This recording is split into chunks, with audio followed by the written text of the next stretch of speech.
Voz em 1340 AM. Rádio Jornal Leste Fluminense. A sua rádio, a sua rádio, a sua voz. ZYJ 490, Rádio Jornal 1340, ao seu lado em todos os momentos. Atenção para o top de 5 segundos.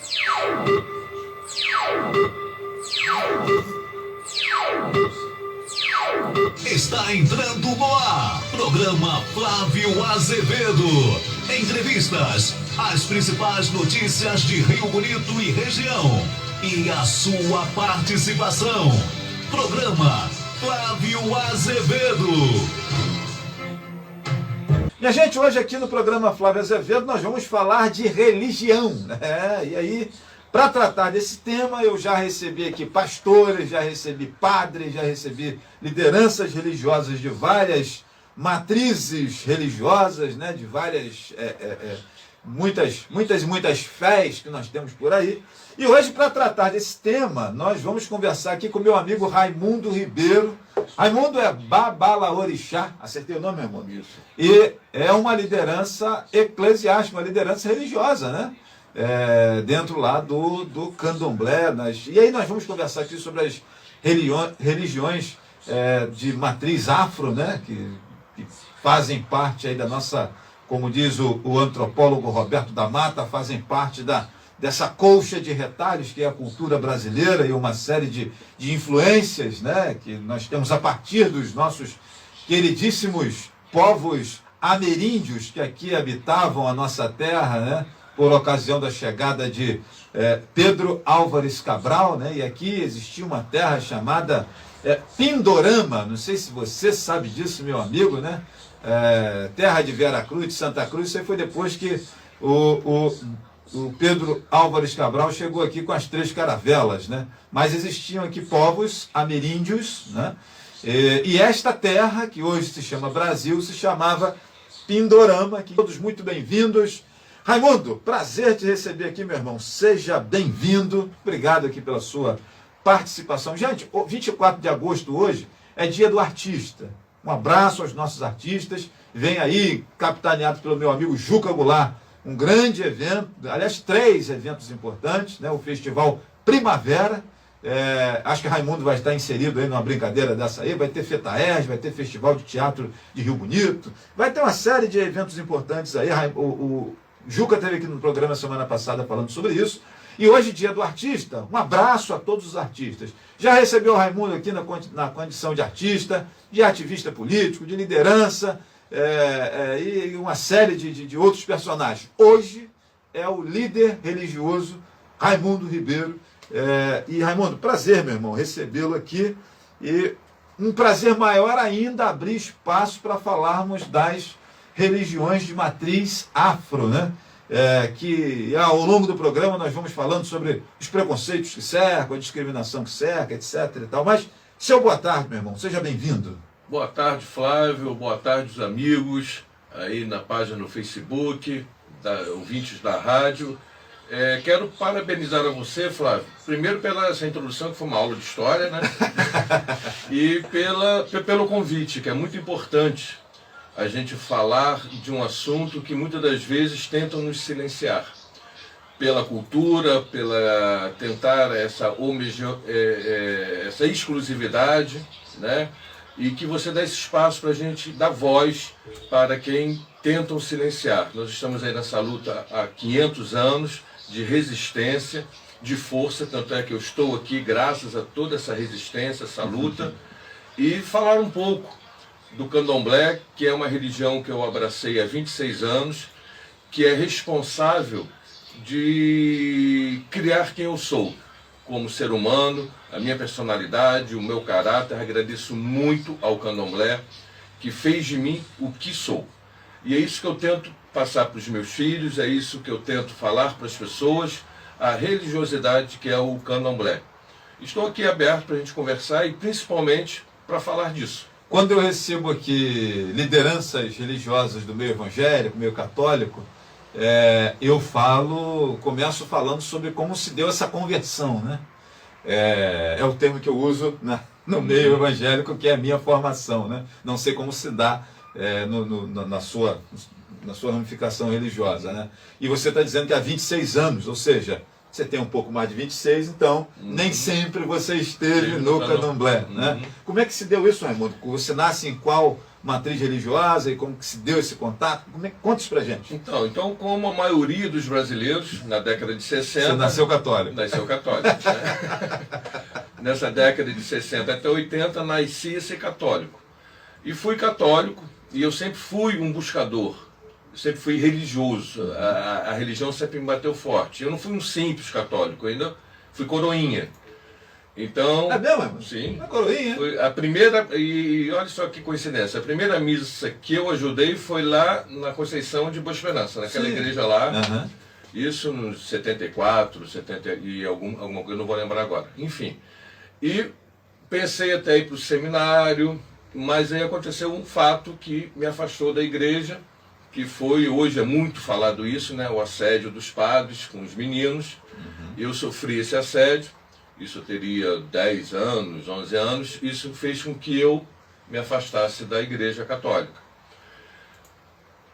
Aí ainda em busca do meu autoconhecimento, que eu acho que a religião tem esse valor, tem essa importância de fazer com que você se autoconheça, se alimente e cresça. E eu sempre nessa busca, por várias questões, comecei a estudar a Bíblia com os Testemunhos de Jeová. Fiquei um ano e pouco estudando a Bíblia e cada vez mais me causavam mais questionamentos, menos respostas, menos convicções. E para mim era a simplicidade de que tudo é do diabo, que tudo é pecado, ou que você tem que fazer isso, senão isso nunca me bateu bem. E simultaneamente... Essa coisa forte do você vai para o inferno. Exatamente. Nunca. Ou faz isso, ou você está condenado. Isso nunca caiu na minha... E simultaneamente eu conheci a Umbanda. Aí eu já estava com 15 anos. Simultaneamente. Então foi um conflito. Eu ia para a Umbanda, mas com os conceitos e ensinamentos dos Testemunhos de Jeová na cabeça. Eu estou aqui servindo o diabo, o que eu estou fazendo aqui? Até que chegou um momento onde eu tive o impacto de conhecer as entidades em mim. Isso com 15, 16 anos, 14, 15. E fiquei na Umbanda até 96. De 77, 78 até 96. Dura 10 anos aí, mais ou menos. Mas foi 20 e alguma coisa. 20. Certo. Eu abri uma casa de Umbanda. Nossa. Mas antes de abrir uma casa de Umbanda, eu já tive um encontro com o Candomblé. Que me assustou. Por preconceito. Isso é muito importante quando a gente dá confiança ao preconceito, a gente não busca esclarecimentos por causa do preconceito, a gente deixa de conhecer o conceito, né? Deixa de conhecer o que é de verdade. Então, por puro preconceito, o meu primeiro contato no Candomblé me assustou e eu não quis. Por várias razões que a gente vai falar aqui, como o sacrifício, que é muito questionado no mundo ocidental e cristão. Principalmente no Candomblé, que ninguém fala do sacrifício judaico, por exemplo, que existe. Mas no Candomblé é questionado. Mas depois a gente vai falar. Deixa eu falar essa minha trajetória rápida. Aí, para fugir do Candomblé, eu abri minha casa de Umbanda. Fiquei 7 dias com casa de Umbanda aberta. Foi um momento, isso tudo trabalhando com teatro, tudo simultâneo, viajando o Brasil, etc. E eu entro numa depressão profunda. Isso em 95, vindo de Brasília. Entro numa depressão profunda, aí que, de fato, eu conheço o Candomblé e agradeço até hoje o meu babalorixá, que não se encontra mais em nós, que é o Antônio Carlos Silveira Campos, mais conhecido como Dialundê, o pessoal de Niterói e São Gonçalo conhece muito. Fui iniciado com ele, o termo é iniciado. Eu falei da conversão. Né? Porque o Candomblé, ele não tem essa cultura de converter ninguém. A gente não vai bater de porta em porta, a gente não vai buscar almas para salvar, a gente não tem, me fugiu agora a palavra, mas a gente não tem essa cultura da evangelização, né, de converter ninguém. A gente costuma dizer que o Candomblé é para todo mundo, mas nem todo mundo é para o Candomblé. Então eu conheci o Candomblé nesse momento que eu precisava de um renascimento. Porque esse é o conceito maior para o iniciado do Candomblé, o renascimento. É um momento que, isso eu falo muito aqui no meu livro, Ubuntu, que eu descrevo aqui, gente, todos os rituais que envolvem a iniciação. E quando a gente tem a necessidade dessa iniciação, a necessidade real é de renascer, é de deixar para trás, é do morrer e renascer, quase que literal. A gente morre e renasce. E eu renasci em 96, com a garra toda, nesses 26 anos. Claro que foi de muita luta, claro que não é um mundo de maravilhas, é um lugar como o Candomblé é uma religião como outra qualquer, onde você vai ter decepções, onde eu aconselho muito as pessoas que procuram o Candomblé, não criem muitas expectativas. No Candomblé não existe o gênio da lâmpada, você não vai encontrar o gênio da lâmpada. Como não tem religião alguma. E alguma, né? Mas tem gente que, né? Enfim, então isso eu deixo muito claro, que isso vai criando decepções, as pessoas vão criando uma expectativa, quando que, na verdade, o Candomblé é uma religião e culto à nossa ancestralidade divina e a nós. Cada ser humano é cultuado no Candomblé para buscar o engrandecimento, as suas melhoras e fazer de você, ser capaz de você mesmo fazer o seu milagre. Porque o Orixá mora em nós. Nós somos partículas de Deus, eu de Deus. Então é mais ou menos isso. Perfeito. Deixa eu interromper rapidamente nossa conversa aqui, só para dizer para os amigos, né? Aliás, boa tarde aqui para Malu Carvalho, né? Boa tarde, Raimundo Ribeiro, parabéns pelo dia de hoje. De Malu. Né? O meu amigo, boa tarde aqui para minha amiga Elizabeth Verna, boa tarde Flávio, boa tarde meu amigo Raimundo, né? Minha amiga de velhos tempos de Hospital das Vargas, né? O Marcelo Rosalino diz aqui, Raimundo é um grande artista, esse camarada é de tudo um pouco, né? E o Marcelo Rosalino me alertou aqui dizendo o seguinte, que existe uma discronicidade, eu não sei se existe esse termo, se não é um neologismo que eu estou criando aqui agora, né? E nós estamos falando num ritmo e o som está saindo em outro para você. Problemas na internet, gente, né? Pode ser o meu aqui, pode ser seu aí, né? Mas eu acho que é meu aqui, porque na hora que eu apertei o botão para começar a live ali, a internet deu uma queda e voltei. E aí quando acontece isso, geralmente eu fico com uns segundos de delay, e isso às vezes acontece também, né? Estou vendo aqui as luzes piscando, então se por acaso a gente sumir, é porque a Enel nos fez o serviço de deixar-nos aí sem energia, né? Mas vamos lá, vamos conversando. Obrigado, Marcelo, pela sua observação, mas é isso. Como tivemos uma queda rapidinho aqui logo no início da live, então dá esse delay aí de alguns segundos que fica a diferença. É um negócio meio que diferente, estranho, né? Mas dá para a galera ouvir, quem está nos acompanhando pela internet, a nossa conversa aqui. Bom, então Raimundo fala sobre a sua iniciação no Candomblé e você conta a história da Ubanda e conta a história do Candomblé. E eu queria, Raimundo, que você fizesse para nós que somos leigos, né, eu que não conheço nada, ou quase nada das religiões de matriz afro, a grande diferença, né, porque assim como os evangélicos, né, eu falo como evangélico aqui, essa turma de crente é tudo colocado no mesmo pacote, e você tem os assembleianos, os batistas, os presbiterianos, né, etc., e por aí vai, né? Eu entendo que nas religiões de matriz afro também se coloca todo mundo no rol do macumbeiro, e está tudo certo, né? Ou está tudo errado, né? Como é que é isso, Raimundo? Qual é a grande diferença? Você que esteve em um lado, esteve no outro e tal, como que a gente classifica, divide aí a questão da Ubanda e do Candomblé? A Ubanda eu estudei na faculdade, que é uma religião brasileira, não é isso? Fundada em 1906, eu esqueci agora o nome do cidadão que fundou. Zé de Moraes. Isso aí. E o Candomblé, ela tem essa pegada um pouco mais... Foi em 1908. 1908, né? Por aí, assim, é bem lá no início do século. Nasce, inclusive, no Rio de Janeiro, aqui com ramificações aqui em Niterói, São Gonçalo. Na matéria de cultura brasileira, a gente estuda isso na faculdade. E qual é a grande diferença, Raimundo? Então, conceitua para a gente as Eu acho legal isso. Primeiro quero dizer que eu sou entre milhares de babalorixás e alorixás, numa religião que tem a sua diversidade. O que eu disser aqui não é uma verdade absoluta. O que eu digo aqui é o que eu aprendi nesses 26 anos de Candomblé, dentro da cultura da oralidade e do empirismo, acrescentando depois o estudo acadêmico, estudos, agregando valores para enriquecer o meu conhecimento e me ajudar no Candomblé que eu pratico. Com isso eu quero dizer que Não estou aqui sendo dono da verdade, nem o rei do candomblé, longe disso. Vou dizer das experiências vividas nesses 26 anos que me qualificam, me capacita a falar sobre o candomblé. Eu vou te falar isso, que de repente, quem é você, claro, etc. claro. Enfim, a Umbanda e o candomblé tem uma diferença crucial. Apesar de muitos misturarem, não só os leigos não, os próprios praticantes. É mesmo, né? Sim, que é um grande equívoco, que isso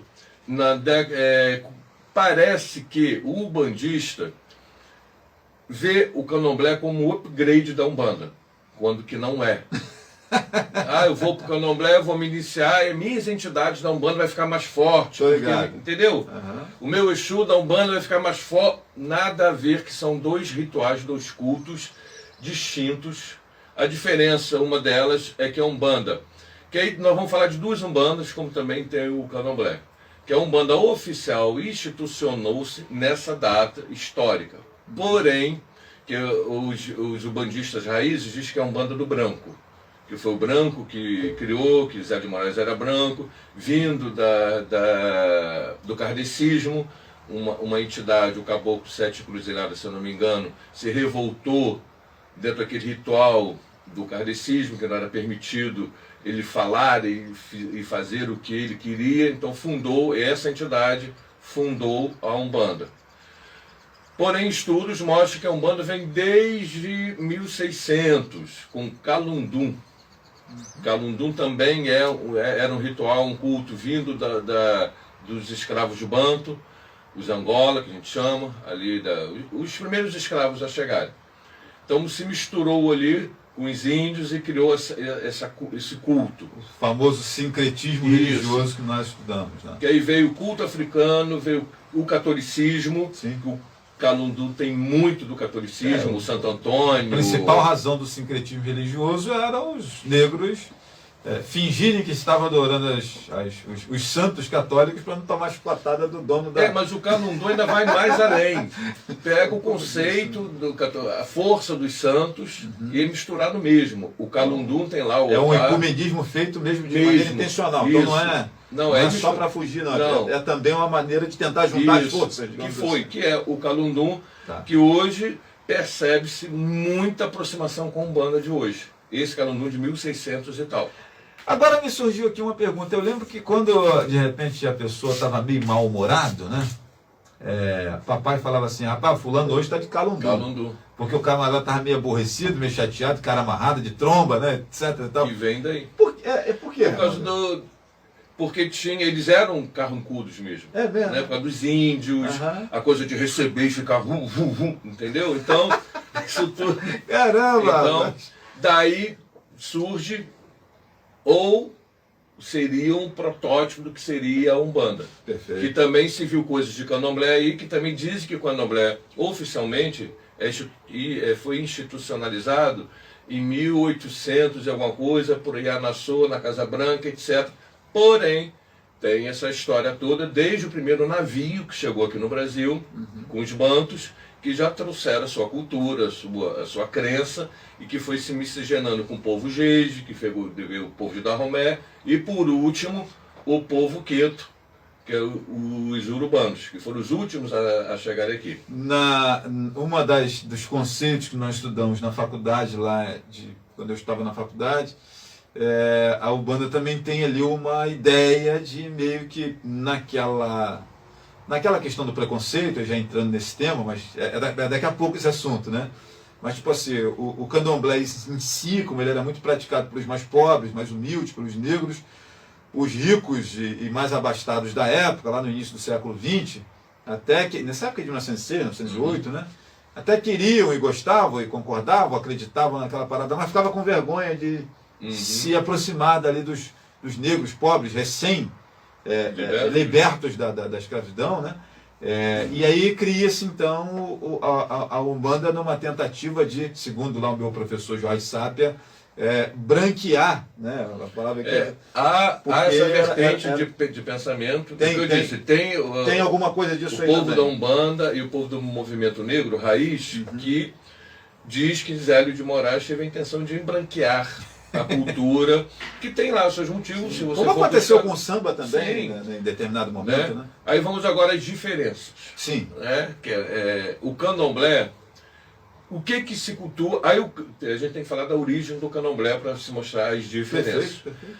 A origem do candomblé começou aí, com essa miscigenação de várias etnias africanas, que quando a gente pensa em África, a África não é uma África. A África é um São, continente com nossa, várias várias países, etnias, várias línguas, vários cultos, Crenças, várias né, etc. crenças. Então, no Brasil conseguiu miscigenar isso, condensar e criar o candomblé. Para eu explicar isso, teria que ter 5 horas de... Então, deixa eu condensar também a história. Tá certo. Então, condensou-se isso, se adequou, se adaptou, viu que seria bom para que... Lembrando que quem está criando isso são os negros escravizados. E com influências das crenças indígenas, do catolicismo, né? O candomblé nem tanto, ainda não. Ainda não. Que ele veio muito, porque eram muitas que eu digo, né? O povo banto. Então, o povo banto tinha Angola, Costa do Marfim, Costa Verde, um monte de etnias, que por eles só já eram inimigos. Né? Então chegaram aqui, apesar de falar a mesma língua, mas várias tribos tinham rincha. E os ângulos banto cultuam os inquices, que são as forças da natureza. E dentro do candomblé também tem suas diferenças. Mas deixa eu falar rápido, senão a gente não conclui. E foi se misturando com o povo Jeje, que é o Dahomey, e veio o povo Queto. Se misturou tudo ali que já havia. Só que o povo Queto tinha uma vantagem, eles já tinham a escrita, já estavam meio que elaborando, aí sim usou o secretismo, que foi já no final, não vou contar toda a história, que vem desde lá de 1700, para chegar a 1800 e tal, com Yanassô para fundar o Axé Yanassô Oká, da nação Queto, que aí veio Bamboxê, veio Bidicu, veio Acicá, que são oluôs, que eram do culto tradicional africano, para fundar isso aí. Então o candomblé tem na sua fonte, a sua matriz, o culto tradicional africano, porém, candomblé, como candomblé, você só vai encontrar no Brasil. O candomblé foi fundado no Brasil. Apesar da fonte, da língua, dos deuses, da cultura ser africana, mas o seu, se fosse assim, naturalidade brasileira. Sim. Entendeu? Foi criado igual aqui no Brasil, você não vai encontrar na África, em Cuba e no lugar nenhum. Se fosse nas artes marciais, nós diríamos que era a matriz brasileira mesmo, como acontece com o jiu-jitsu, por exemplo, que vem de influência oriental lá dos japoneses e chineses, mas chega aqui, recebe as influências. Todas e é criado. E respeitando as tradições. Perfeito. Os orixás, a língua, os toques, os rituais. A própria capoeira, que também vem com os negros, ela também acaba sendo uma manifestação brasileira também, mas que é aprendido com, né, chega ao Brasil através disso. Então é uma cultura afro-brasileira. Que eu acho que não vai dar tempo para a gente entrar nesse outro assunto, que é o culto de Ifá, que está se multiplicando aqui no Brasil, que está criando esse conflito, e eu gosto muito de falar isso. Candomblé é brasileiro. Como se cultua os orixás, você não vai encontrar na África, não vai encontrar em Cuba, é só aqui. Então, o que se cultua no candomblé com tudo isso? Cultua, primeiro, a ancestralidade. Ancestralidade consanguínea do candomblé, que quem são os meus ancestrais consanguíneos no candomblé? Esses negros. Esses pretos que fundaram o candomblé, que trazem essa história. Então, tem toda uma história. O candomblé tem sua história... O candomblé tem a sua história própria. Oh, meu Deus. Desculpa, gente. Então o candomblé tem a sua história com esse povo escravizado, que é a minha ancestralidade. E a ancestralidade divina africana, que são os nossos orixás. E cultua a nós, o nosso ori, o nosso consciente e o nosso ser. Então o candomblé cultua isso. Que isso é transferido para a natureza. Quem são os nossos orixás? Foram reis, rainhas, guerreiros que fizeram coisas extraordinárias e que se foram cultuados e tornaram-se orixás. E tem os orixás que já são orixás desde a formação do ser humano, da terra, etc. Então é isso que a gente cultua. Perfeito. E o que cultua na Umbanda? A Umbanda cultua entidades, espíritos, né, caboclo, preto velho, Exu, pombagira, orixás, não na forma do candomblé, mas são forças também da natureza, e principalmente entidades. A Umbanda tem um compromisso de evolução para a entidade, coisa que o candomblé não tem, porque o orixá já é evoluído, o orixá já é. Né? O candomblé tem a preocupação de evoluir nós como seres humanos. Agora, o orixá não. O orixá é um auxílio para fazer você melhor.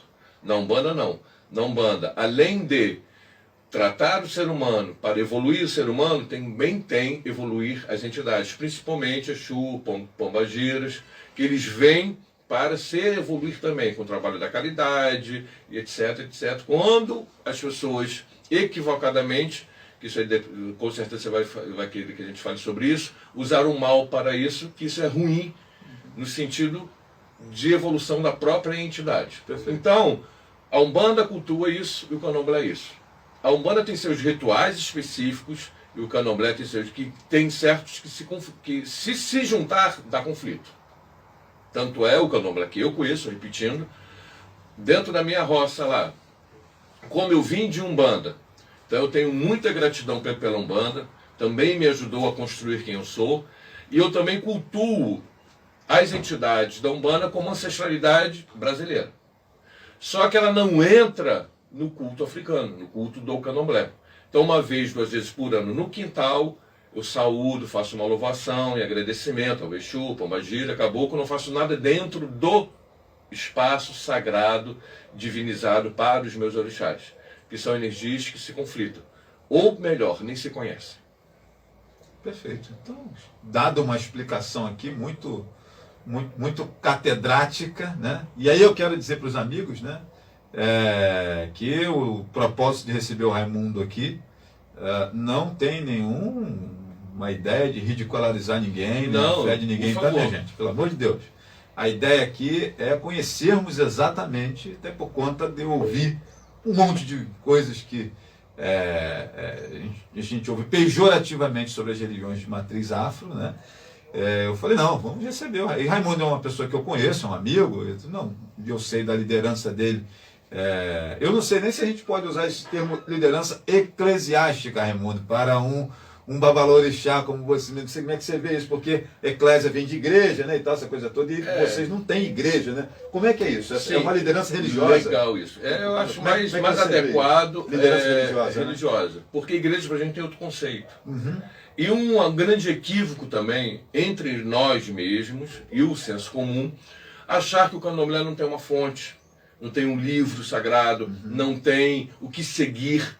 Temos o candomblé, como eu falei há pouco, primeiro, que são 2 culturas que hoje a academia já está reconhecendo, que é a cultura empírica e a oral. Né? Então, essa é a base do candomblé, a oralidade. Você vai aprender o candomblé com seu babalorixá ou pai de santo, dentro da sua casa de axé, com ele, fazendo com ele. O candomblé se aprende fazendo. Eu me lembro do professor Nerinho de matemática. Matemática se aprende fazendo. Assim também é o candomblé. A gente aprende fazendo, convivendo. Não basta você se iniciar, aparecer depois para tomar a sua obrigação de 1 ano, some, aparece, daqui a 2 anos para tomar 3, some, aparece, tomar só de 7. Como as religiões de maneira geral, você Todas. tem que ter ali A convivência, né? aquela comunhão. Isso né? aí. Estar em Então, contato sempre ali. Como foi a pergunta mesmo? Do termo. Que a gente não tem. Da liderança religiosa. Não, que tem. Nós temos primeiro isso, a nossa oralidade, respeitar o nosso mais velho, que também é um conceito importantíssimo do candomblé. O mais velho, ele tem uma importância muito, muito grande, mas o mais velho também tem que saber que a importância dele não é só pela idade, mas o que ele acumulou para poder passar para o outro. Que simplesmente ficar velho, claro que já é um sinal de respeito, mas se esse ficar velho e você ter uma bagagem para ensinar algo a alguém, aí você é... Tem que ser um multiplicador. Exatamente. E nós temos as nossas fontes. Uma das fontes é a cultura urbana, que vem do culto de Fá tradicional, os provérbios, os itãs, as lendas. E aí tem o mesmo peso que tem, por exemplo, a Bíblia Sagrada para católicos e Tem. evangélicos? E quem não dar,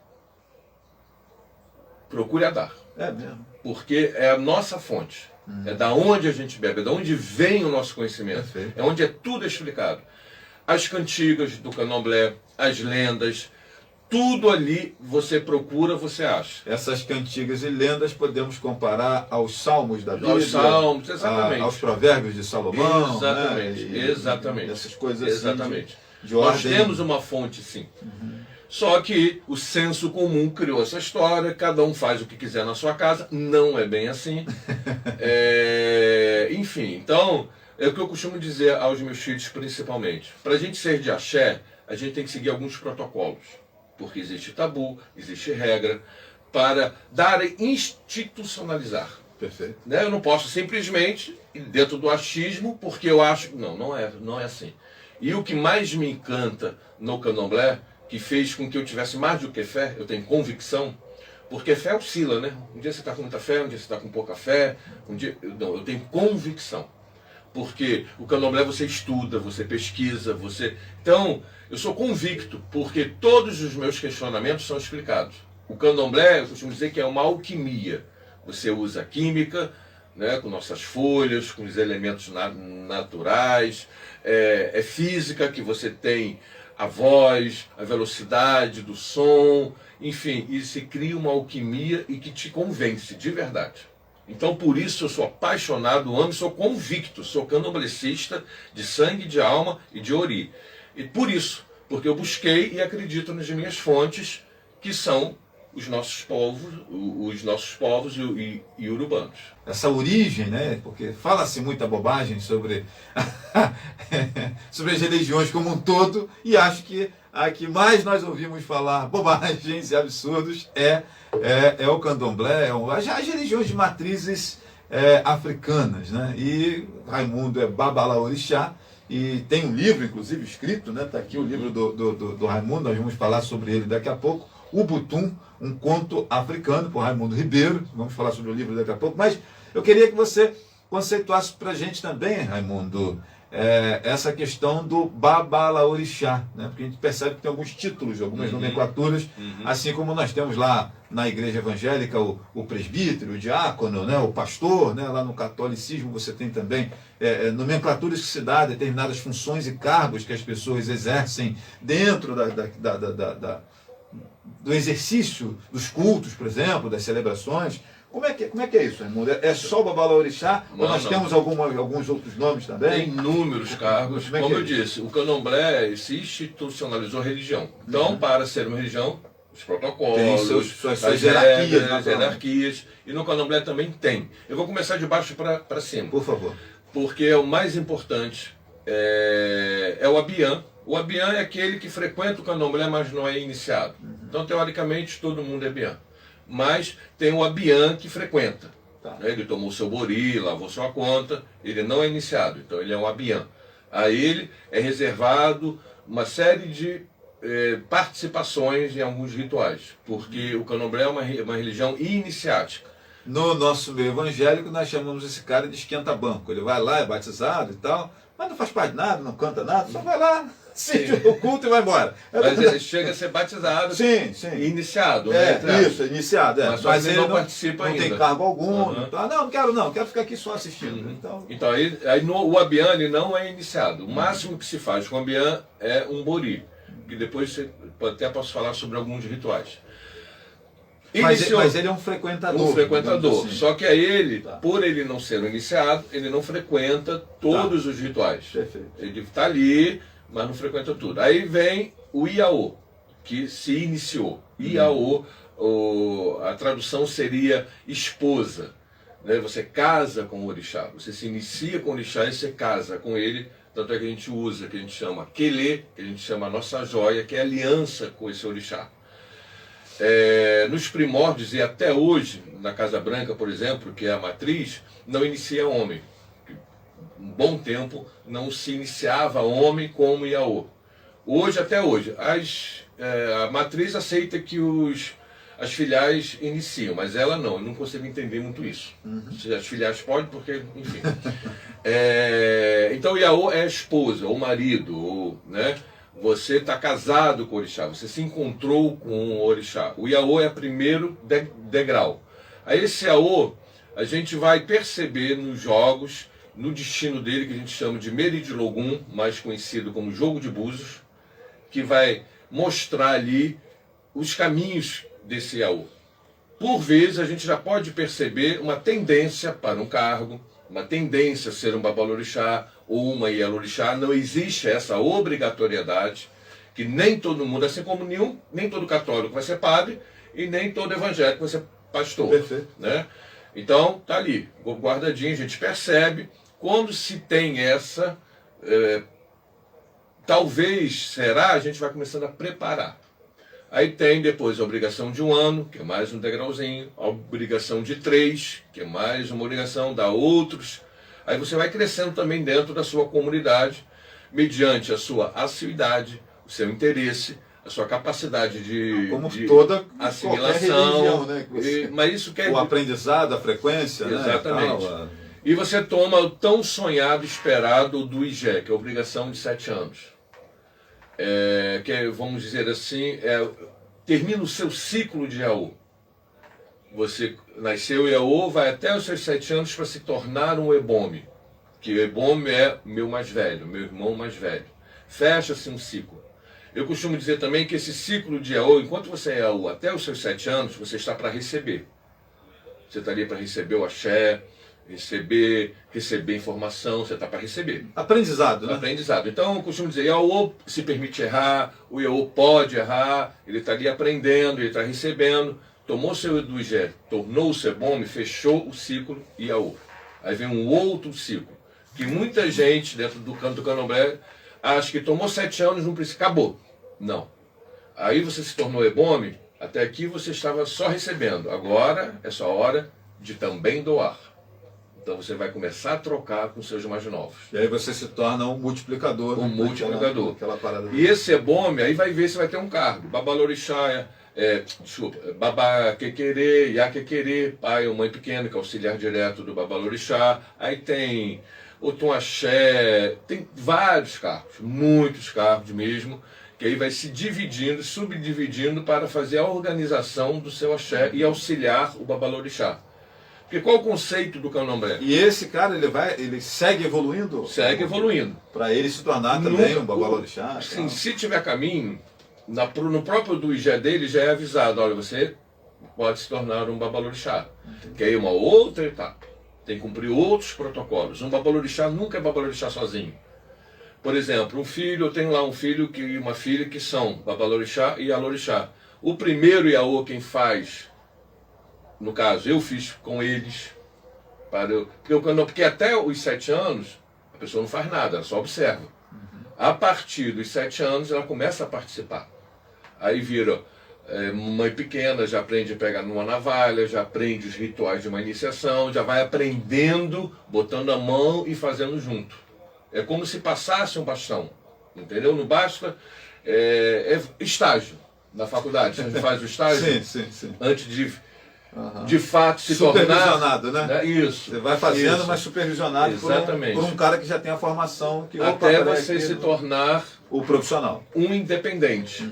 Porque a independência no candomblé a gente nunca tem. A gente sempre depende do outro. Por isso eu escolhi o título do livro Ubuntu, porque candomblé não se faz sozinho.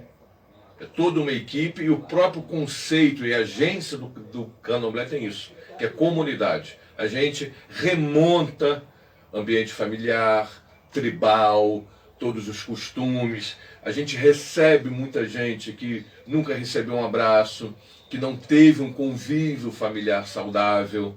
Então a gente recebe muita gente e o candomblé acolhe isso e oferece essa estrutura.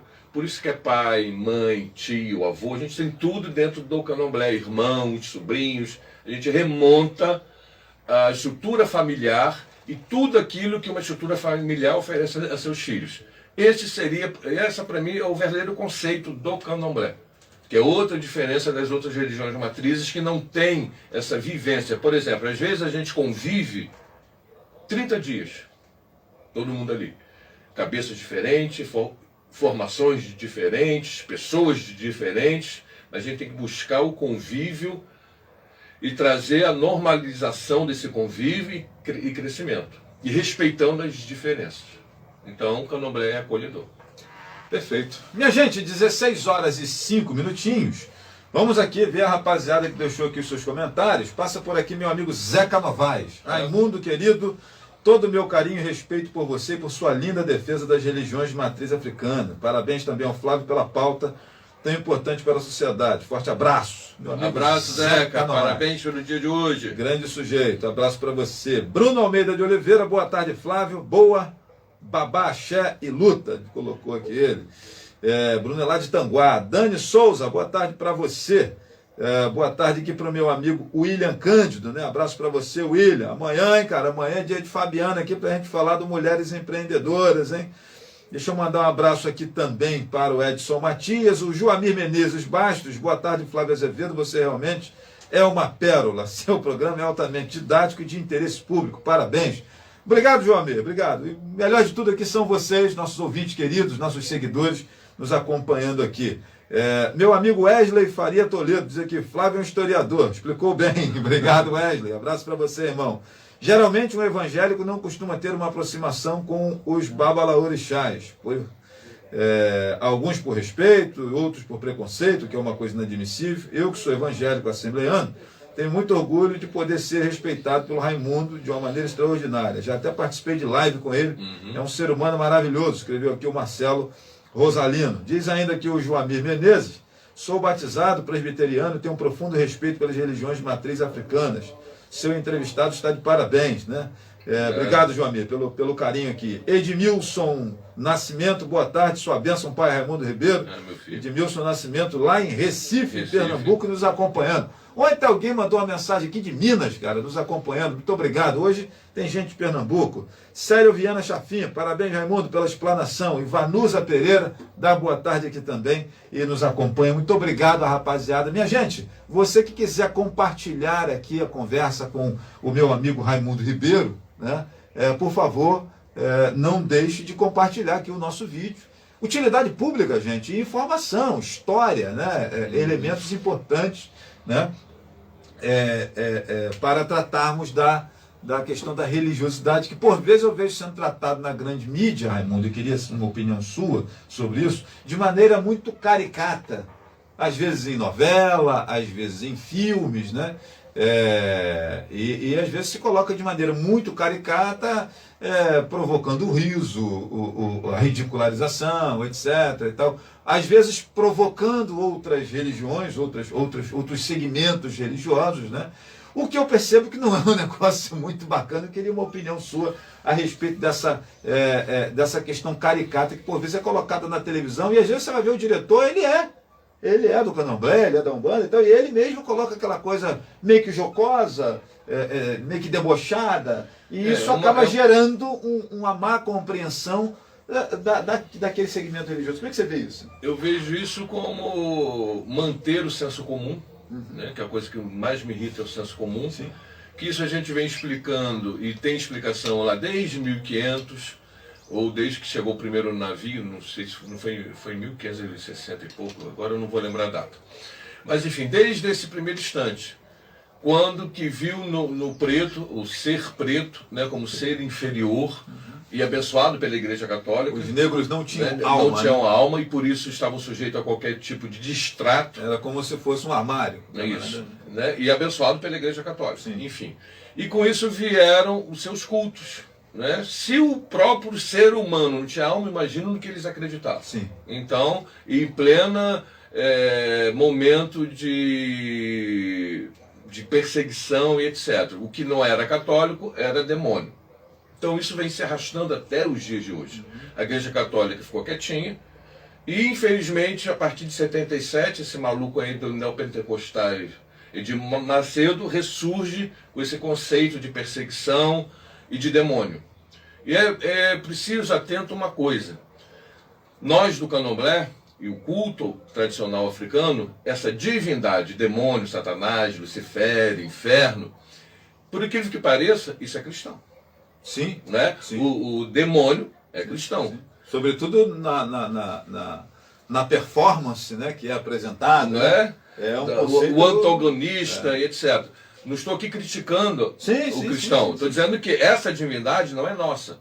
É do cristão. Que nos impuseram. Coisa que a gente não conhece. Eu não conheço. Eu conheci o demônio quando fui cristão, que é outro fator importante. Vou abrir um parênteses aqui. Quando a gente se inicia para o candomblé, eu fiz esse trabalho de desconstrução. Senão você não vai entender o candomblé. Você não pode estar no candomblé pensando como um cristão. Senão você não vai entender. Então eu me desconstruí, deixei de ser cristão e me tornei um candomblecista. Para eu entender, senão dá conflito. Enfim.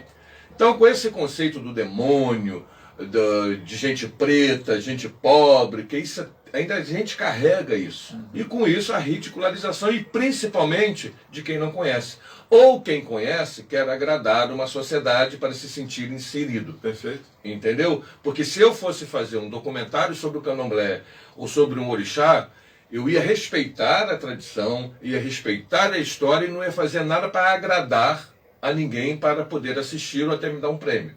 Então acho que isso é conscientização, que eu digo, que não basta estar no candomblé, você tem que ser o candomblé.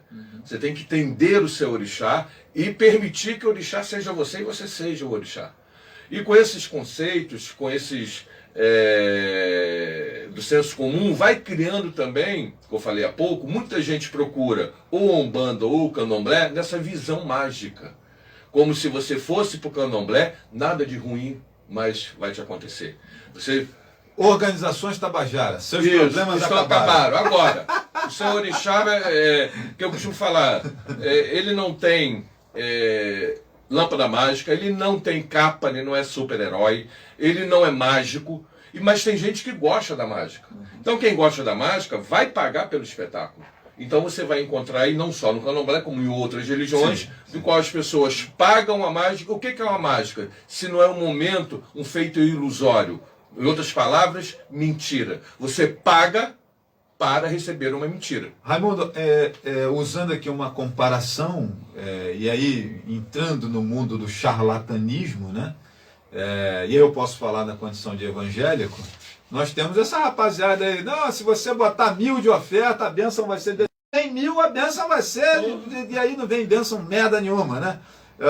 Ou seja, em todo segmento nós temos aí o patife charlatão que aproveita a boa fé das pessoas ou o desespero de causa de alguns para poder surrupiar ali uma graninha que o cara tem guardada, oferecendo melhoria, oferecendo melhor vida, oferecendo cura de sei lá de quê.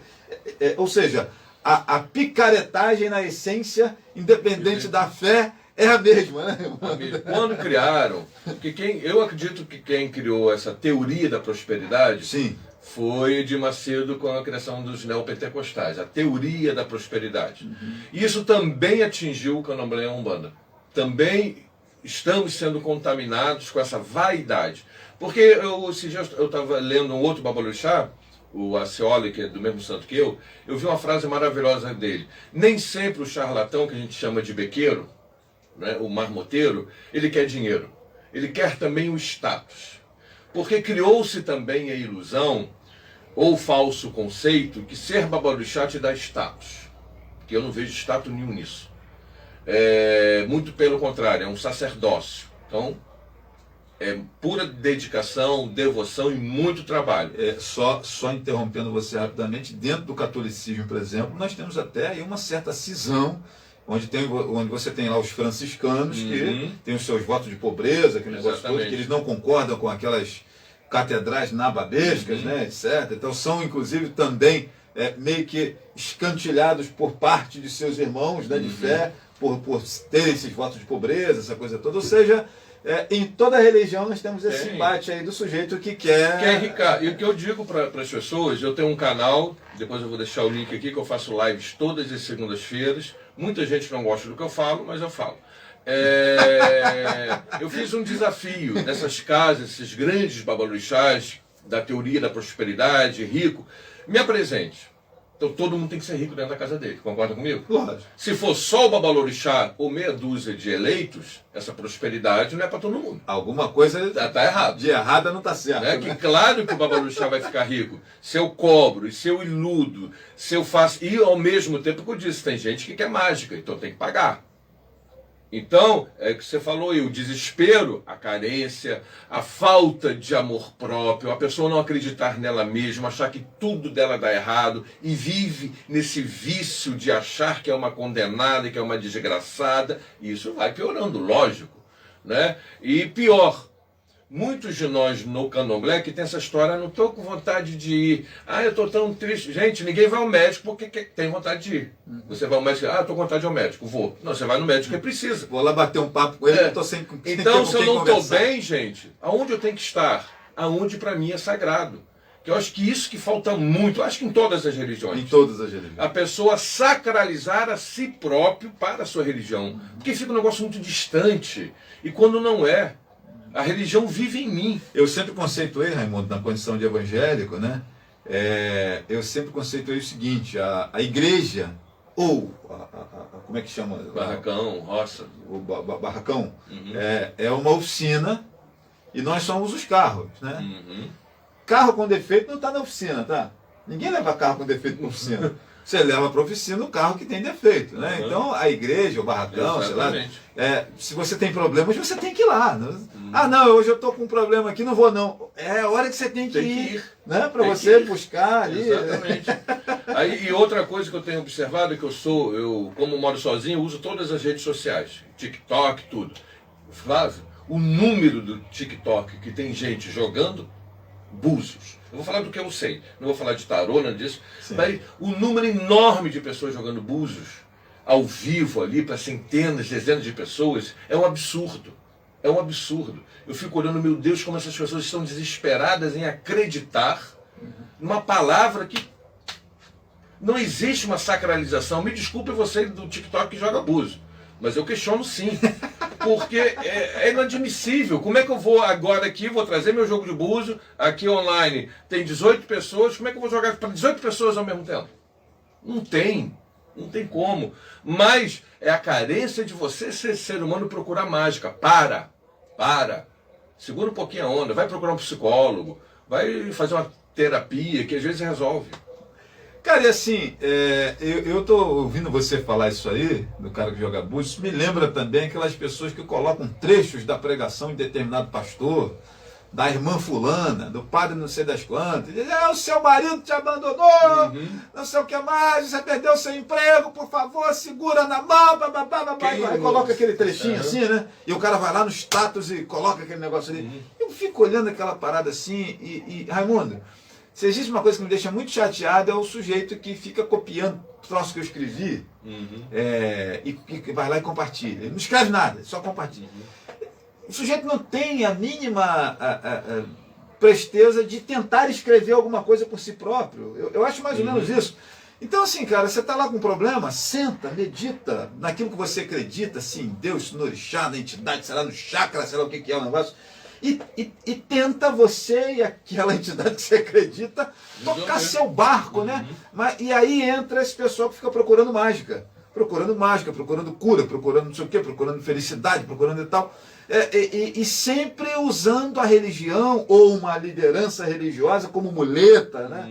Não sei se você concorda comigo. Concordo. E acho que o grande problema dessa depressão que aflige a tanta gente hoje é essa dificuldade que nós temos de caminhar com as próprias pernas e o tempo todo estamos de muleta. Estamos o tempo todo de andador. É o que a religião tem que fazer com seus fiéis, seja ela qual for, eu vou falar especificamente do candomblé. A minha responsabilidade como babalorixá para com os meus filhos é prover autossuficiência a eles.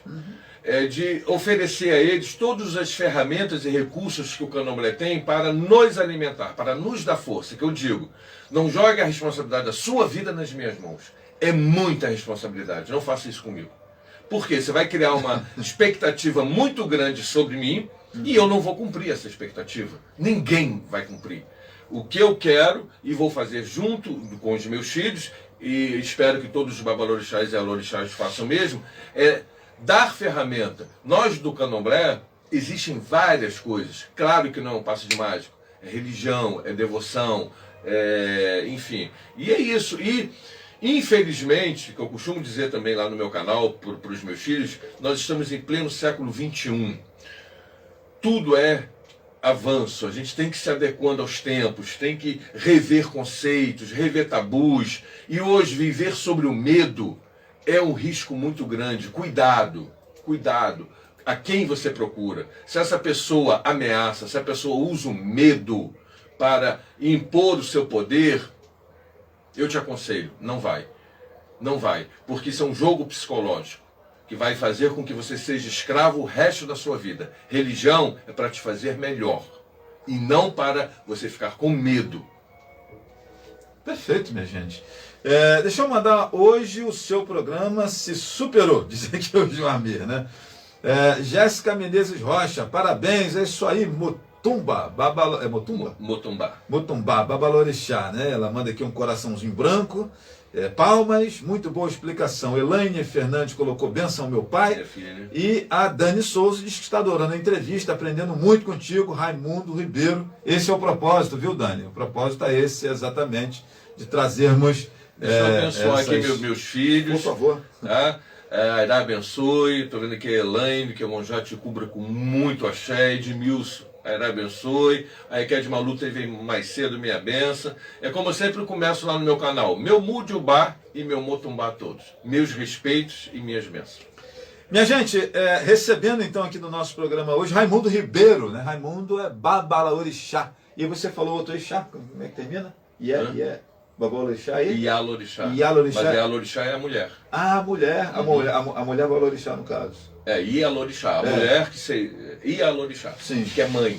Iá, mãe. Perfeito. E aí, no caso, o pai de santo é a mesma coisa?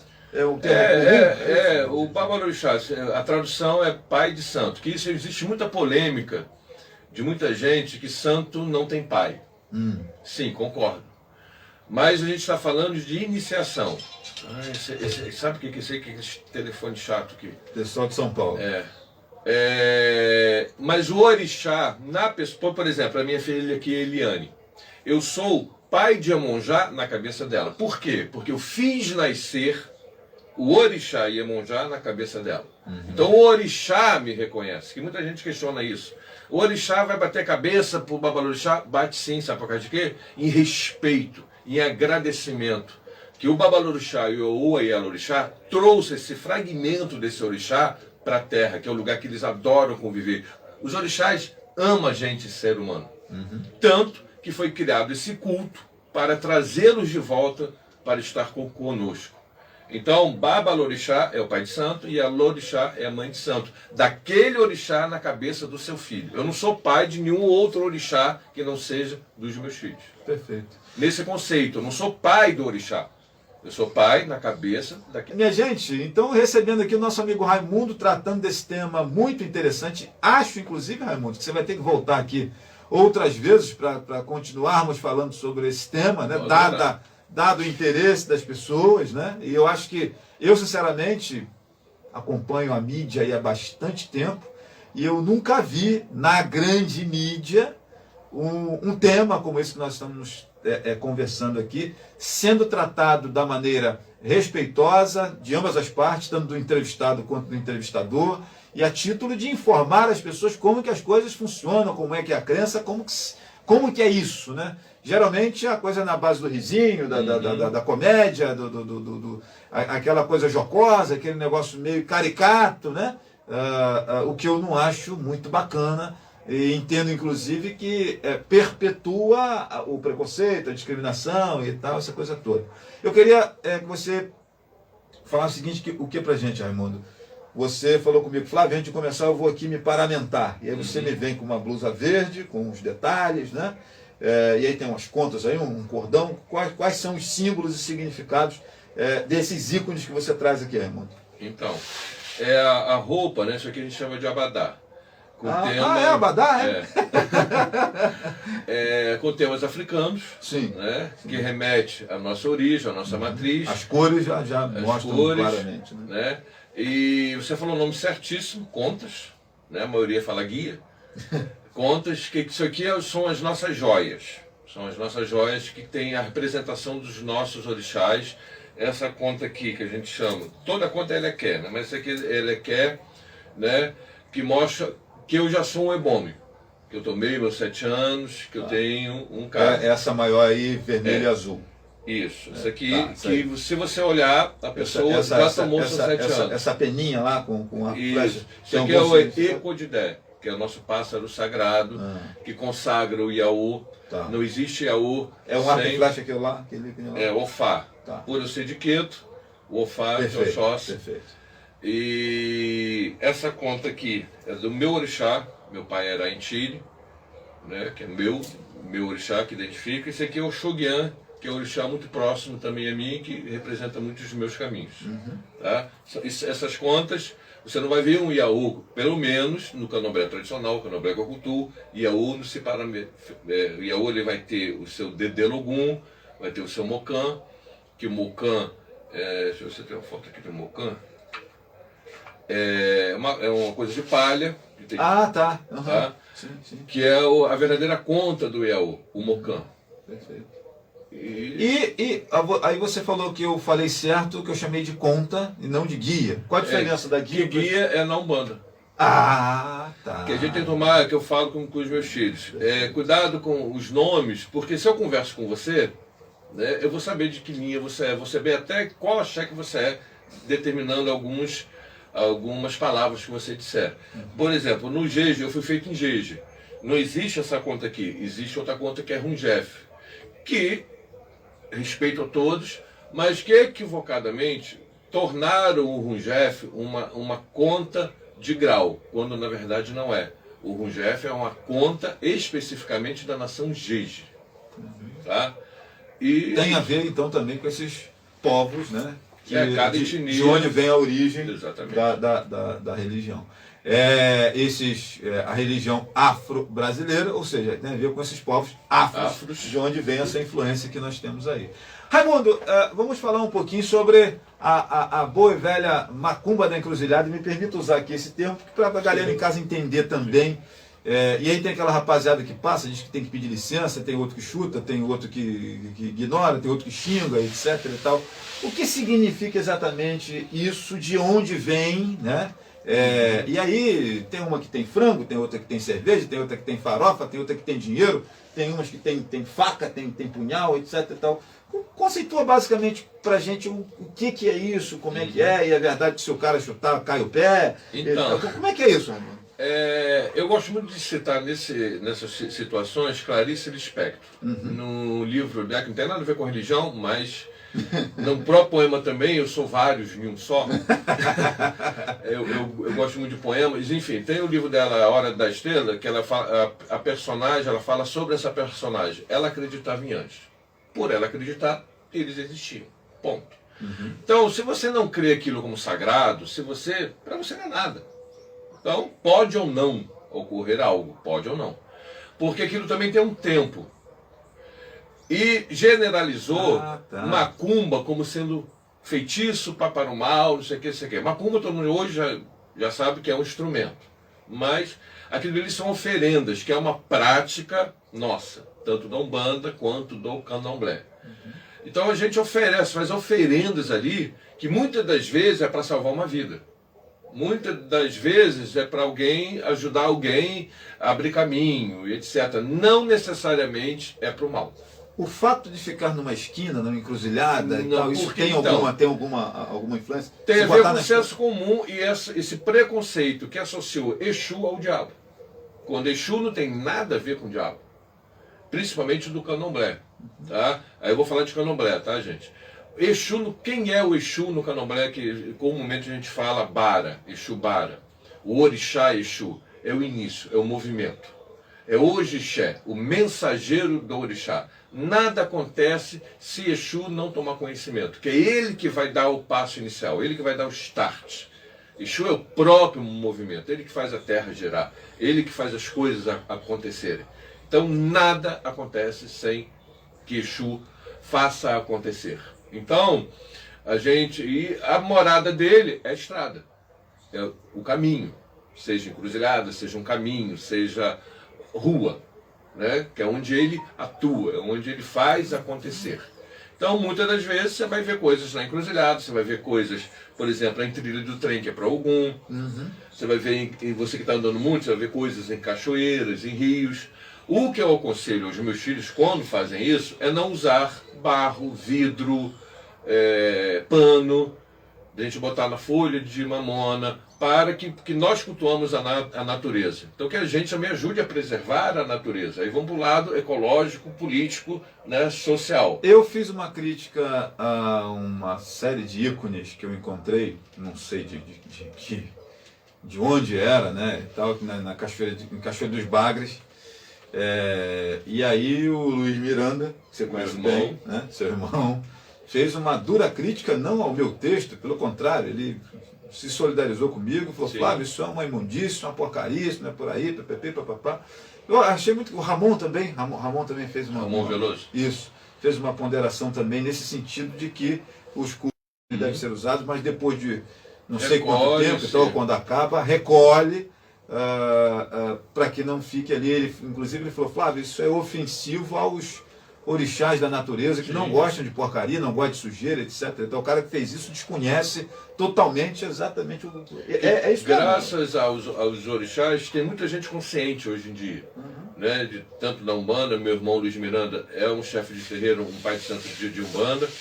O Veloso é Ogã, de Umbanda. E a gente tem essa preocupação, sim. Primeiro que quando eu vou fazer alguma oferenda, eu levo só alimentos. Alimentos, você vai alimentar um animal, você vai alimentar. Quando eu vou, que muitas vezes eu prefiro fazer no meu quintal, que eu, graças ao meu orixá, eu sou abençoado por um enorme quintal que tem minhas árvores sagradas, mas tem coisas que a gente tem que ir, a cachoeira tem que ir.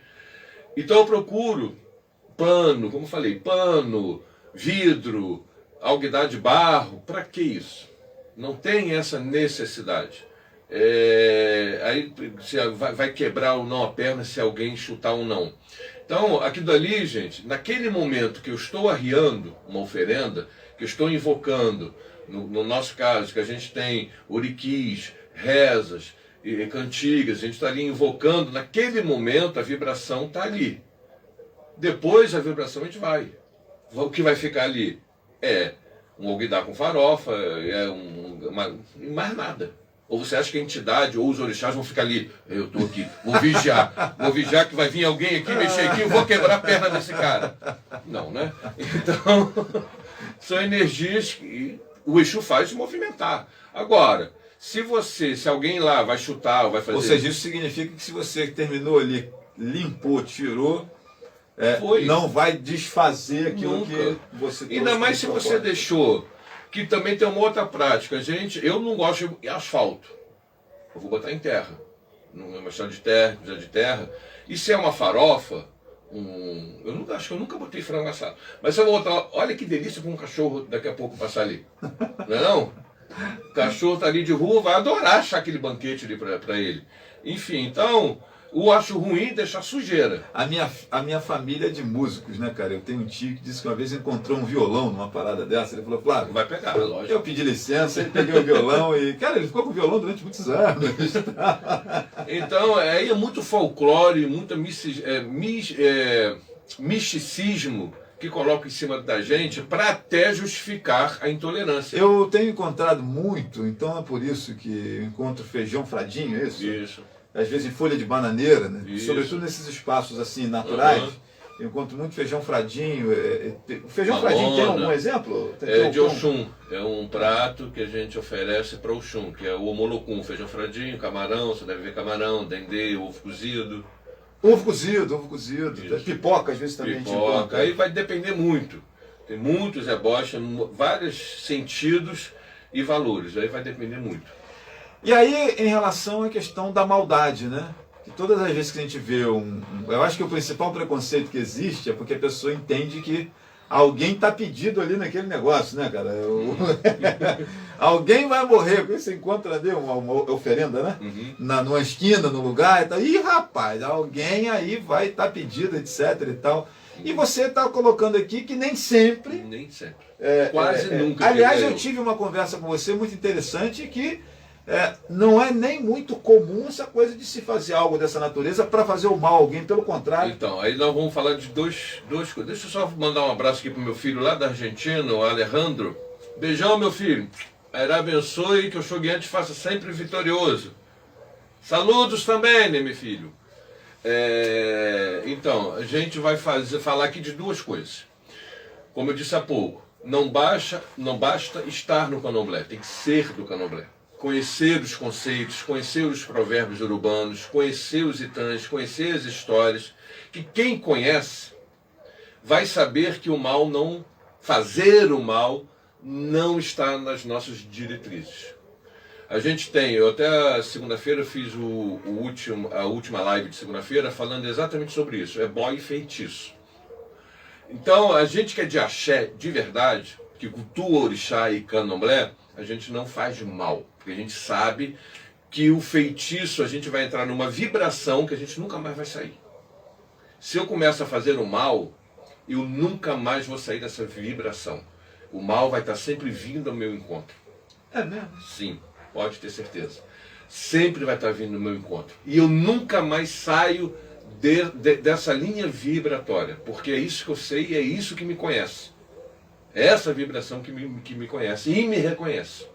Então, quando você toma essa consciência, isso não sou eu que estou dizendo, não. Isso está no Provérbio dos Urubás, está nos Contos dos Odus, tudo lá. Ou seja, é melhor você fazer o bem para você se manter na frequência, na vibração exatamente. Porque nós do candomblé não existe demônio, satanás, nada disso. Mas existe, a gente conhece o positivo e o negativo. Só que a gente não ignora o negativo. Faz com que esse negativo vai ser para nós de defesa. Porque também quando veio esses conceitos, que por exemplo, o feitiço, o ebó é associado a Exu, é o remédio, o ebó é o nosso remédio. O ebó que eu digo que são alguns rituais que é feito, mas existe aí uma cultura que o ebó é lento e o feitiço é mais rápido. Porque o feitiço, essa vibração má, ela é mais próxima, né? Ela é mais ágil, de fato. Né? Mas o ebó, ele tem como companheiro o Exu, que é o movimento. Ele faz acontecer, pode demorar, mas ele vai fazer acontecer. O feitiço associado com os agés, que são, quando veio para o Ocidente, eles transformaram tudo em satanismo, quando que o feitiço, no seu primórdio, ele serve para corrigir, para punir, para lapidar, para te mostrar onde você está errando. Só que veio para o Ocidente, houve-se tudo aí, as pessoas começaram a fazer feitiço simplesmente para punir, ou porque eu quero ferrar alguém, ou porque eu acho que ele merece receber isso, ou porque eu estou putinho, desculpa, porque eu estou chateado, porque ele me irritou. Você tem licença poética, fica tranquilo. Porque ele me irritou. Não estou dizendo que não existe pessoas, infelizmente, que fazem isso. Existe, mas são burras. Né? Falta de conhecimento, falta de entendimento. Quando você trabalha só com ebó, só para o bem, mas tendo a consciência que existe o mal, você vai fazer com que esse mal te defenda. E não você usar ele para ataque. Ou para você entender que o mal ali, o negativo, ele existe para te corrigir. Se não me engano, Santo Agostinho, usando aqui um ícone do catolicismo, diz que a raiva e o ódio é cicuta para aqueles que nutrem essa raiva, né? Isso é exatamente. Eu fico com raiva do Raimundo, fico puto da vida, que eu vou usar também o seu puto aqui, tá? Fico puto da vida com o Raimundo, uma raiva danada, um ódio danado dele. O Raimundo não está dizendo nada, né? Não. Pelo contrário, essa raiva ela faz mal para mim. Eu não me canso de falar. Então esse é o conceito. Eu não me canso de falar isso com meus filhos. Você ficar com raiva de alguém magra, claro que isso é sentimento natural. Sim, mas eu adquiri o exercício. Alimentando esse negócio. Ficar alimentando, por exemplo, se você me faz sentir raiva, eu vou pro meu quintal. Isso eu aprendi com meu pai de santo. Porque eu nunca vi, quando eu digo a vocês, cuidado quem vocês escolhem como líder, a quem vocês seguirem.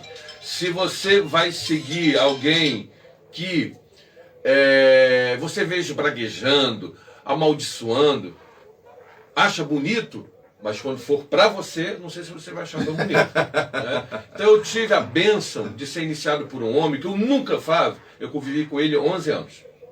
Eu convivi mesmo. Eu nunca vi aquele homem fazer um feitiço, acender uma vela, fazer uma macumba, braguejar, nada. E com ele eu aprendi, meu filho, quando eu estou assim, eu já vi ele chorando, já vi ele triste, ele sentava na cadeirinha dele e deixava. Aprendi isso com ele. Então, se alguém faz me provocar raiva, ódio, mágoa, eu sento lá no meu quintal e digo, esse sentimento não é meu. Tira isso de mim, leva, isso não é meu. Leva para onde? Para onde? Isso é o ponto de origem, ou vai para onde? Só sei que eu não quero comigo. Certo. Entendeu?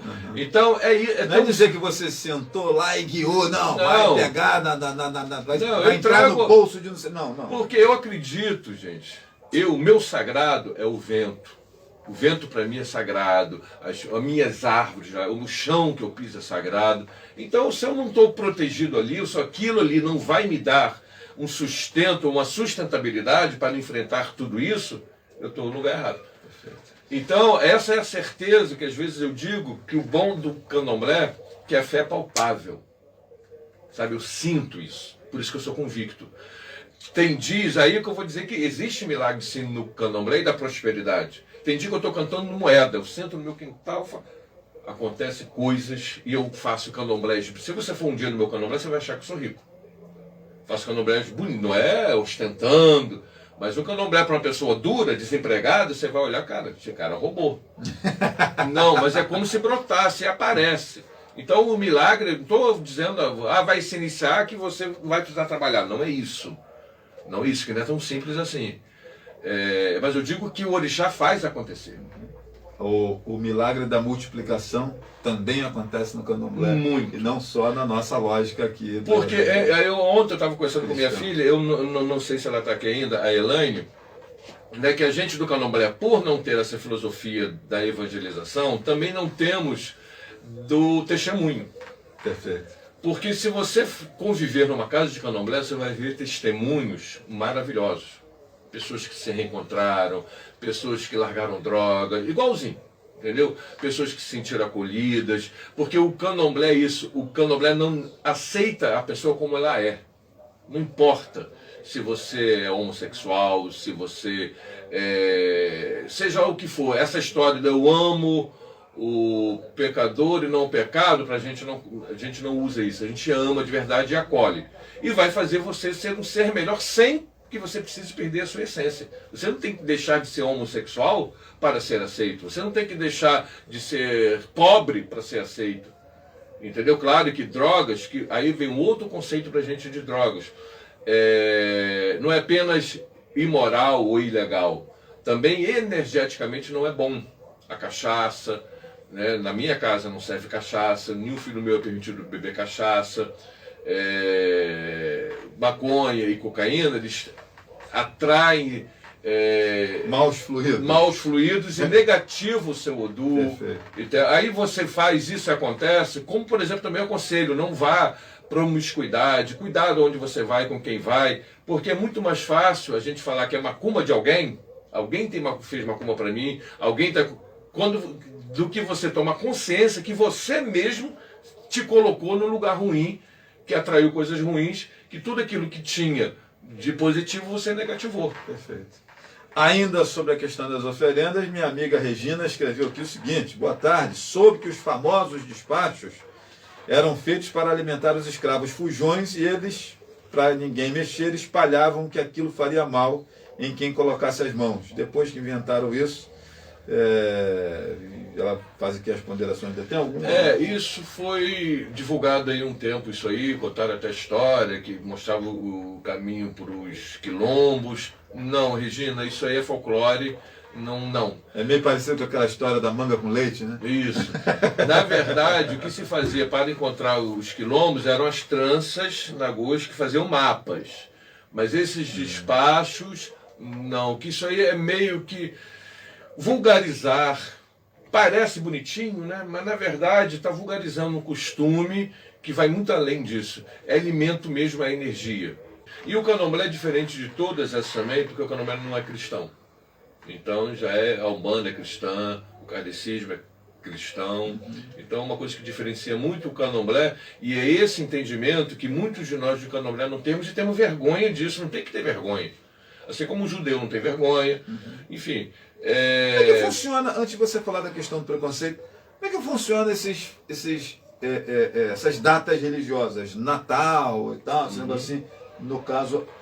Do Candomblé não existe. Natal não existe. A gente cultua. A gente Comercialmente, pratica, vou na casa da minha irmã. Vai ter uma janta lá, eu não vou perder essa, né?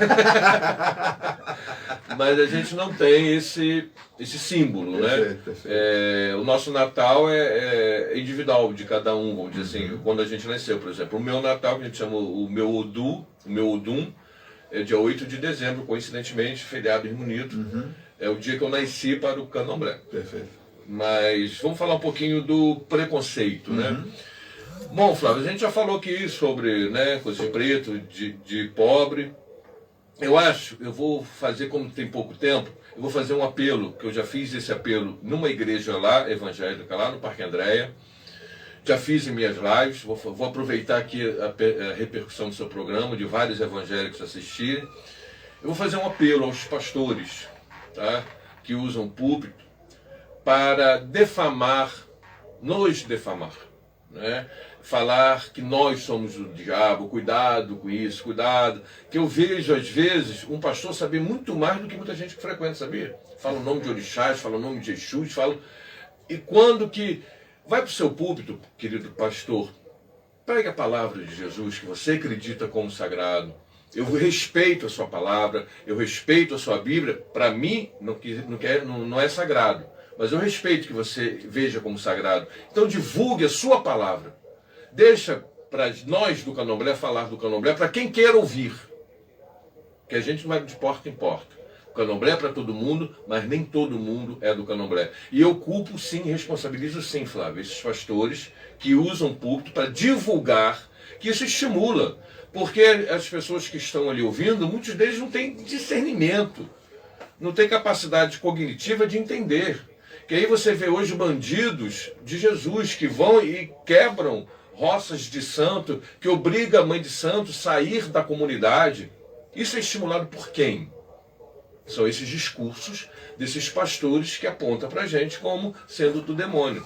Aliás, eu queria aproveitar a oportunidade, né, para mencionar ali o pastor Valadão, né, que esteve aqui em Itaboraí por ocasião da festa da cidade, e falou lá um monte de coisa que para aqueles evangélicos mais fanáticos, né, faz muito sentido. Mas para mim, que sou um evangélico esclarecido,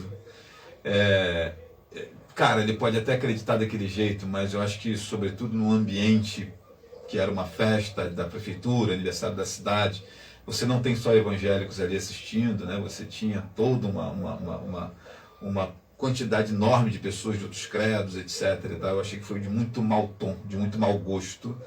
E aí eu estou falando isso porque eu sou evangélico. Raimundo, você não fala nada não, porque senão vão dizer que você está discriminando, né? Mas eu, como evangélico, eu achei que não foi de bom tom a fala do pastor Valadão, por ocasião aqui da festa de aniversário de Itaboraí. Deu aquela confusão danada, deu mídia, etc. e tal, papapá, parará. Não vi ninguém com serenidade e seriedade tratando do tema. Vi uma gritalhada danada de quem não gostou, uma gritalhada danada de quem gostou, né? E efetivamente uma fala, como eu estou dizendo aqui, né? Eu sou evangélico, entendo o que ele quis dizer, mas acho que foi inapropriado, acho que não foi de acordo, acho que não foi oportuno, e aquele ambiente que ele estava não era o momento, né, de tratar daquela maneira, né? E Flávio, como eu disse há pouco, em pleno século XXI, e corrobora para essa questão da discriminação, do preconceito, né? E em pleno século XXI esse discurso não cabe mais, de supremacia cultural. Cara, estamos voltando para o século XV, XVI, XVII, onde só existe uma verdade. Será que daqui a pouco vão colocar fogueira nas esquinas para queimar quem não acredita em determinada questão? O que eu vejo nesses neopentecostais, eu falo muito que isso é típico deles. Você não vê isso no assembleiano, né? Esses raízes. Igrejas tradicionais. Você não vê esse comportamento. Isso é muito característico dos neopentecostais. Eu vejo que realmente os neopentecostais querem resgatar o poder que a Igreja Católica tinha na época, de comandar, de mandar, de impor. Quando que hoje a gente está no século XXI, gente. Estamos mais inteligentes, temos mais informações, é só se informar, é só estudar e respeitar. esse negócio de supremacia cultural, viu a grande desgraça que fez ao mundo, não só ao Brasil, ao mundo, dizimando culturas. 1260 anos de perseguição. No tempo que foi chamado de Idade Escura. Né? Enfim, então eu acho que agora a gente tem esse momento de respeito mesmo. Eu respeito o seu amém, o seu aleluia, seu shalom, respeito o meu saravá e meu axé, porque eu não sou menos nem mais do que vocês, nem vocês menos nem mais que eu. O seu Jesus é forte, o meu orixá também é forte, é sagrado para mim, mas eu não quero que o meu sagrado você ache que seja sagrado só porque eu quero que você ache. Não. Se um dia você tiver encontro com o meu sagrado e te bater dentro de você, é sagrado. Se não bater, não é. E é simples assim. Perfeito. E assim, só para deixar você que está nos acompanhando curioso, vai chegar esse momento, Raimundo. À luz do que... Não fique aliviado, não. Não, aí vai demorar. À luz do que eu acredito na condição de evangélico, nós teremos uma época em que haverá uma supremacia religiosa, uma união religiosa em nome de um bem comum, e aqueles que não, exatamente como aconteceu no passado, e aqueles que não compactuarem com isso serão perseguidos, né? Eu acredito nisso. Quem não quiser acreditar está tudo certo, né? Mas é a forma como eu vejo, né? E quando eu vejo essas manifestações, né? E quando eu vejo essas manifestações como essa, eu já vejo pequenos sinais de que estamos caminhando para essa união, né? E aí é aquilo que as pessoas chamam pejorativamente de sinal da besta, que tem lá na Bíblia que está escrito, mas no futuro nós teremos sim, em nome da paz, em nome da união dos povos, etc. e tal, uma união religiosa, e nós estaremos sendo perseguidos, Raimundo, que se eu te conheço, você não vai fazer parte disso e eu também não, entendeu? Então, aproveitando essa deixa, né, nós do Candomblé acreditamos nisso também, né, não nesse conceito de holocausto, não, desculpa, né? O último caderno da Bíblia, como é o nome? Do Apocalipse. Do Apocalipse, nada disso. O Candomblé, como eu disse, a gente cultua o nosso sagrado e a nós mesmos, porque nós seres humanos fazemos parte da natureza também. E nos preparamos para viver aqui na Terra.